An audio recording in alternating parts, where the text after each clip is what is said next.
市府观光局长与林务局品管处长签署合作备忘录，因为藤枝国家森林游乐区将在5月7号开园，两单位后续将会合作推广园区及周边的观光活动，而园区开放以后，也将以每日限量500人的方式让民众预约参观。藤枝森林游乐区在经过几年的这个整建，尤其是连外道路的部分，突破18K 的大崩滩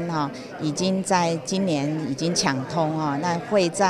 预定在5月7号。可以对外来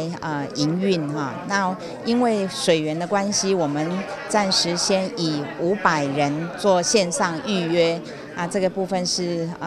跟过去108年试办的350人有在增加。那唯一更不一样的是，重新开园除了让民众可以再一次体验藤枝的森林美景，观光局也委托六龟观光协会规划游程，让游客一览山林美景之余，也能体验六龟、桃园等周边区域的观光特色。去年的秋冬旅游加上中央的挹注，我们在宝来跟六龟这边的游客的确也有明显的上升。那当然我们在地的像建南、冠博他们都很辛苦长期在这部分都经营很好。那六龟谢谢杨处长他带来了不只是这么好的景点，这个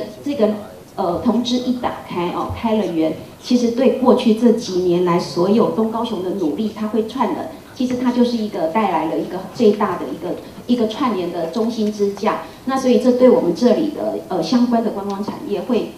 马上就有立竿见影的效果，应该是说再加倍10倍、20倍、1000倍的效果所以这个部分观光局请全力，我们一定尽力来协助。睽违12年，终于可以重新开园，除了为在地观光增添新内容，观光局也会积极推广行销，期盼借此能吸引更多游客前来，让东高雄观光更加蓬勃发展。凤信新闻记者黄婉超报道。